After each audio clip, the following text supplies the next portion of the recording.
This is Akashvani.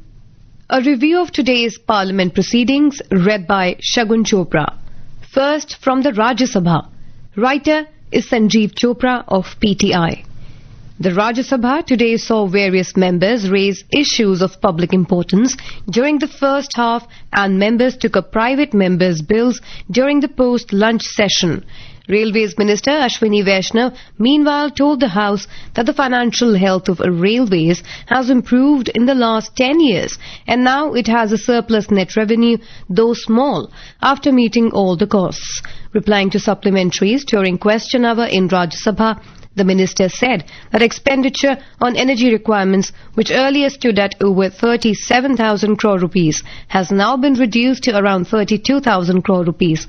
Despite the reduction in energy costs, railway freight traffic has increased by 400 million tons over the last 4 years, he added. Vaishnav attributed this achievement to the visionary steps taken by Prime Minister Narendra Modi, including large-scale electrification of the railways. Speaking on employment generation, Mr. Vaishnav said that the railways provided 504,000 job opportunities between 2014 and 2024. He further informed that during the third term of the present government, around 150,000 people have already been provided employment in the railways. The minister said that the recruitment process for 18,000 loco pilots has been completed and the process is currently underway to provide 150,000 more jobs in various categories in the railways. Vaishnav said there have been concerted efforts in the last 10 years to increase freight traffic, enhance passenger revenue, besides controlling cost. He said the railway staff cost stands around 1.18 lakh crore rupees for about 12 lakh employees, while 18 lakh pensioners cost 65,000 crore rupees. The energy cost is 32,000 crore rupees, finance cost works out to 23,000 crore rupees, and maintenance cost incurred is 8,000 crore rupees.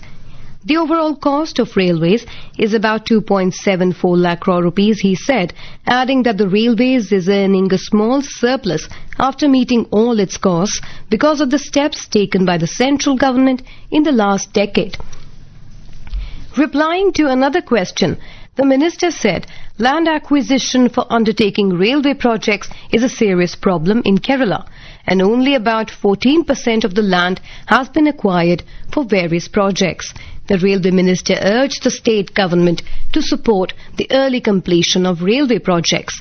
He also said that the central government has earmarked a total railway budget of 3,795 crore rupees for Kerala alone this year, which is 10 times the allocation made by the previous Congress regime.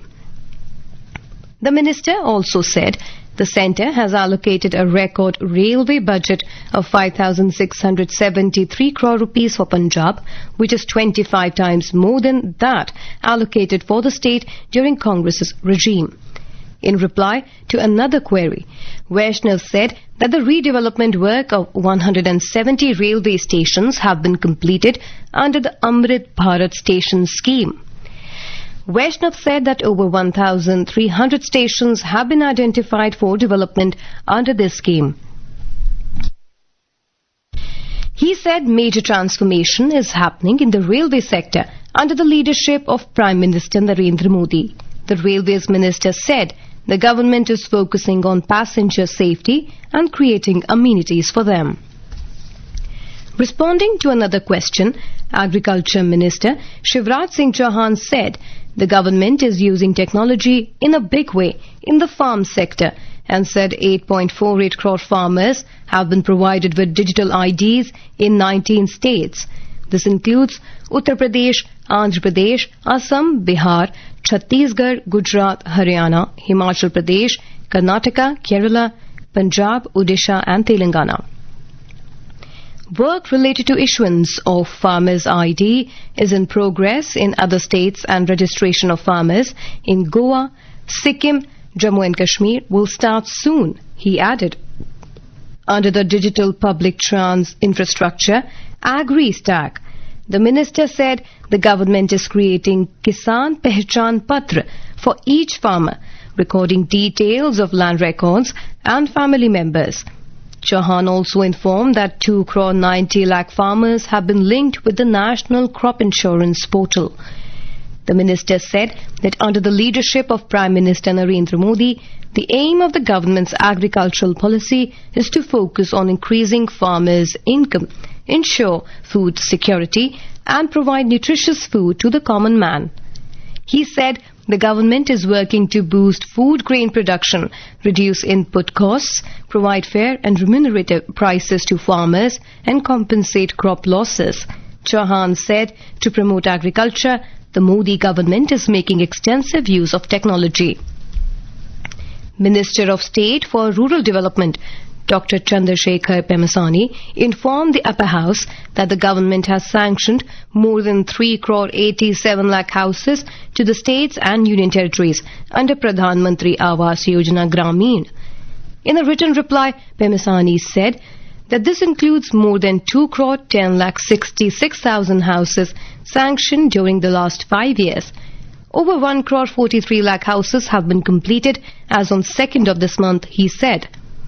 The Ministry of Rural Development is implementing the Pradhan Mantri Awas Yojana Grameen from 1st of April 2016 to construct 4 crore 95 lakh houses by March 2029.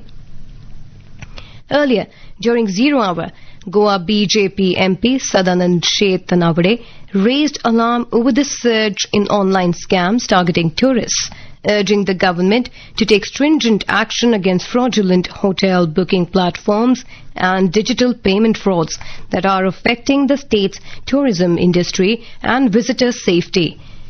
Uttar Pradesh MP Sumitra Balmik pitched for mandatory 45-day leave for employees in both the government and private sectors to take care of elderly parents aged over 60 years. Despite India having the most youth power in 2026, he said, the number of senior citizens has exceeded 14.9 crore, Balmik pointed out. By 2036, this figure will exceed 23 crore. Soon, every third Indian will be an elderly person, she said. DMK MP R. Girirajan urged the centre to reduce interest rates on loans from Power Finance Corporation and REC Limited by at least 1.5 percentage points to ease the financial burden on Tamil Nadu Generation and Distribution Corporation. Karnataka BJP MP Iranna Kadadi raised the issue of dwindling air connectivity at Belagavi Airport, urging the government to take strict action against airlines that have discontinued services despite high passenger demand. Kadadi pointed out that while Belagavi was supposed to be connected to 13 cities through 5 airlines under the Udan 3 scheme, connectivity has now been reduced to just 5 cities served by 2 airlines. BJP MP from Maharashtra, Medha Vishram Kulkarni, during the 0 hour in Rajya Sabha, raised the issue of the absence of a direct premium train service between Pune and Delhi, saying it is causing inconvenience to lakhs of people who frequently travel between these 2 cities. Congress MP Rajiv Shukla urged the government to come out with a policy for online social media platforms to check the spread of misinformation. Later in the afternoon, while participating in the discussion on a private member bill, Aam Aadmi Party Rajya Sabha member Swati Maliwal called for the setting up of fast-track courts in every district of the country for speedy trials to protect children and women from sexual crimes. Participating in the discussion on the Protection of Children from Sexual Offences Amendment Bill 2024, Maliwal also called for enhancing resources for police and fixing their accountability. Pointing out challenges faced by victims of sexual violence, she said that cases take a lot of time to come to a conclusion, and there are over 3 lakh POCSO, Protection of Children from Sexual Offences cases, pending in courts.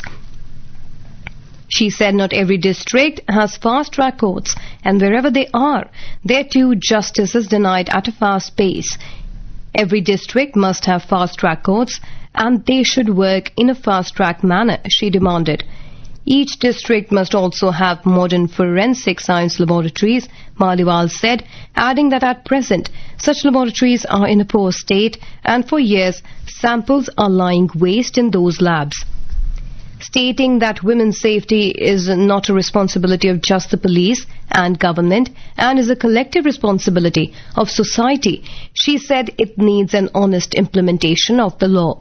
Maliwal also said resources for police must be increased and their accountability fixed.